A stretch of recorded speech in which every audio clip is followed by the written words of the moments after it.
Hola, muy buenos días, tardes, noche, profesora. El día de hoy hago este video por parte del proyecto en el cual el tema es sobre el proceso penal acusatorio. Diré un ejemplo y voy a explicar cada una de las etapas procesales para tener un mayor entendimiento y profundizarlo. Todo esto con el artículo 20 constitucional. Bueno, es de suma importancia tener conocimiento sobre este tema del proceso penal acusatorio, ya que es la administración de la justicia penal en México. En este garantiza la justicia, como lo dije anteriormente, y la equidad, protegiendo los derechos humanos de la víctima y del acusado, al igualmente sobre la imparcialidad del juez.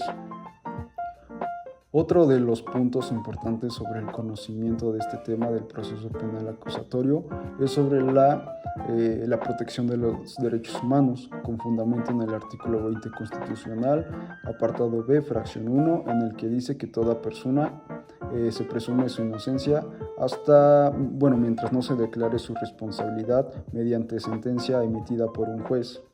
De igual manera, sobre el derecho de defensa, en el cual veremos más adelante, del que hablaré sobre las etapas procesales.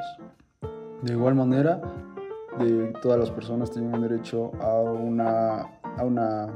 un juicio justo y público. De igual manera se verá sobre las etapas procesales.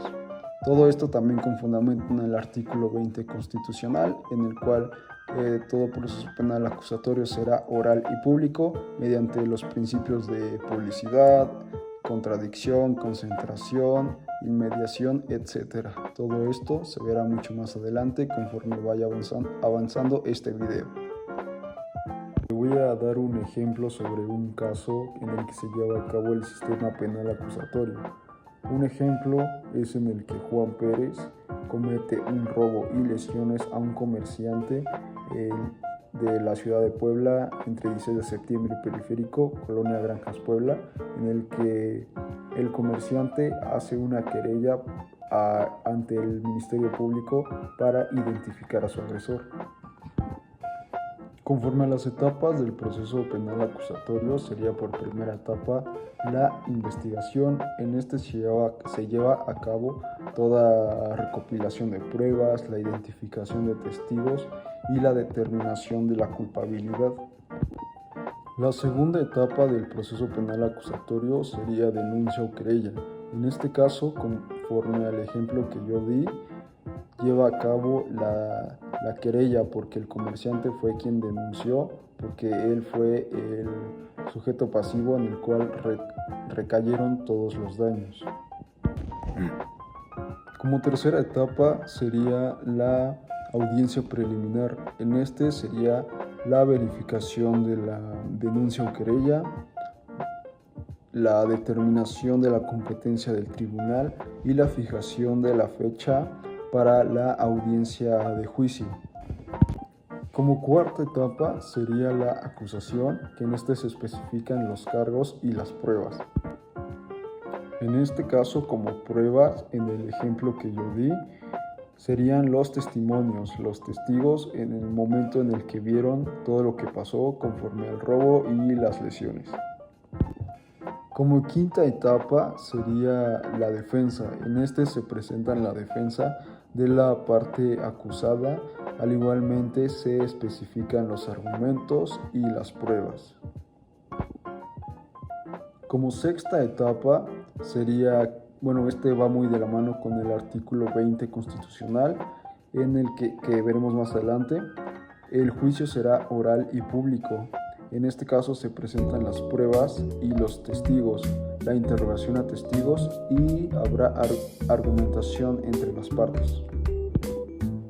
Como séptima etapa sería en este caso la sentencia, en el que se dicta la sentencia por parte del juez, se determina la culpabilidad o la inocencia y se fijará la pena o la medida de seguridad.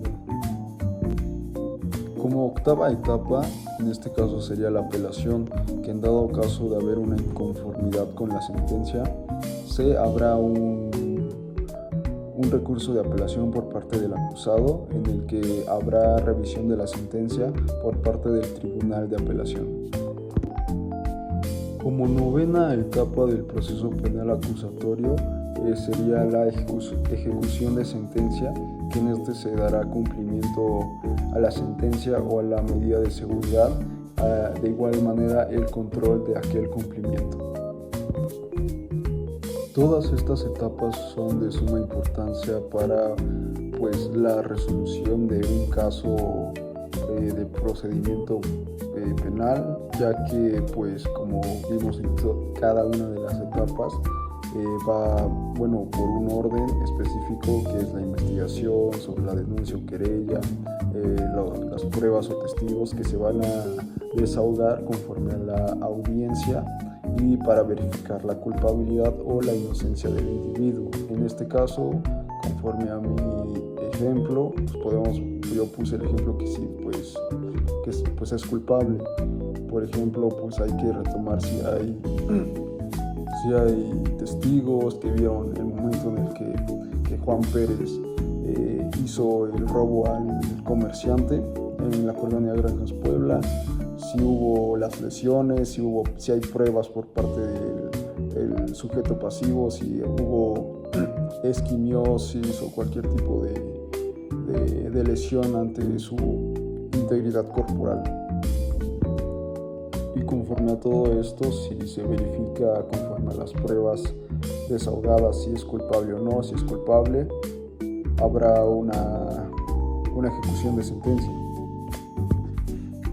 El principio de continuidad se refiere a la obligación del proceso se desarrolle de manera continua y sin interrupciones injustificadas por parte. El principio de continuidad se refiere a la obligación del proceso penal se lleve a cabo de manera continua, sin interrupciones injustificadas, desde el inicio hasta la resolución final.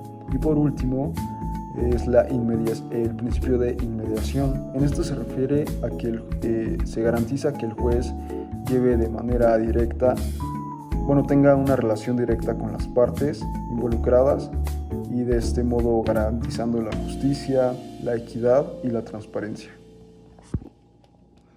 Para tener un poco más claro la parte del artículo 20 constitucional, aparte de lo anterior dicho, procederé a decir lo que resta del artículo. Inciso A, de los principios generales. 1. El proceso penal tendrá por objeto del esclarecimiento de los hechos proteger al inocente, procurar que el culpable no quede impune y que los daños causados por el delito se reparen. 2.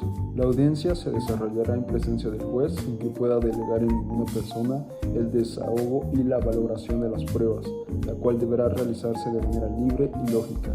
3. Para los efectos de la sentencia, solo se considerarán como prueba aquellas que hayan sido desahogadas en la audiencia de juicio.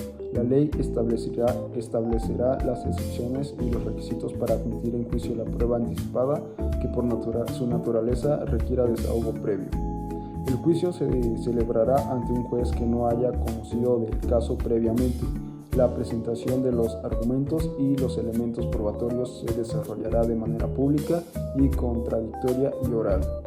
La carga de la prueba para demostrar la culpabilidad corresponde de la parte acusadora, conforme lo establezca el tipo penal. Las partes tendrán igualdad procesal para sostener la acusación o la defensa respectivamente. Ningún juzgador podrá tratar asuntos que estén sujetos a proceso con cualquiera de las partes, sin que esté presente la otra, respetando en todo momento el principio de contradicción, salvo las excepciones que establece esta Constitución. Una vez iniciado el proceso penal, siempre y cuando no exista oposición del inculpado, se podrá decretar su terminación anticipada de los supuestos y bajo las modalidades que determine la ley. Si el imputado reconoce ante la autoridad judicial voluntariamente y conocimiento de las consecuencias su participación en el delito y existen medios de convicción suficientes para corroborar la imputación, el juez citará audiencia de sentencia. La ley establecerá los beneficios que se podrán otorgar al inculpado cuando acepte su responsabilidad.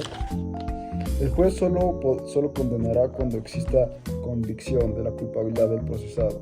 Cualquier prueba obtenida con violación y con derechos fundamentales será nula.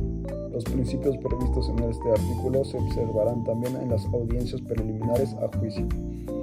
Los derechos de toda persona será imputada, a que se presuma su inocencia mientras no se declare su responsabilidad mediante sentencia emitida por el juez del caso. Para poder finalizar este tema, podemos recalcar que es de suma importancia tener conocimiento sobre el proceso penal acusatorio porque es nuestra administración de justicia penal dentro de nuestro país, ya sea porque hubo un robo, un asesinato, un acto delictivo. Pues bueno, hay que iniciar proceso mediante investigación, denuncia, querella, audiencia preliminar, etc. Todo que ya vimos anteriormente explicado en las etapas procesales. Conforme a mi ejemplo que di sobre que una persona hizo un robo y lesiones a un comerciante, pues bueno, en dado caso de que sea real, que sí, obviamente pues en la vida real hay muchos casos y mucho peores, pues bueno, en dado caso de que ya hubo procedimiento, pues bueno, se iniciará con investigación sobre denuncia o querella por parte del sujeto pasivo, la audiencia preliminar, desahogo de pruebas, etcétera. Todo esto anteriormente visto en las etapas procesales. Y pues bueno, como para finalizar este tema, pues como lo dije anteriormente, la importancia de este tema es porque es la administración de justicia dentro de nuestro país para poder garantizar la justicia, la equidad, la protección de nuestros derechos humanos, y todo esto es con fundamento en el artículo 20 constitucional que habla sobre este tema. Y pues bueno, muchísimas gracias por haberme escuchado, profesora. Este fue lo que yo recopilé y tuve entendimiento, en el cual sí me ayudó mucho y pues le agradezco mucho.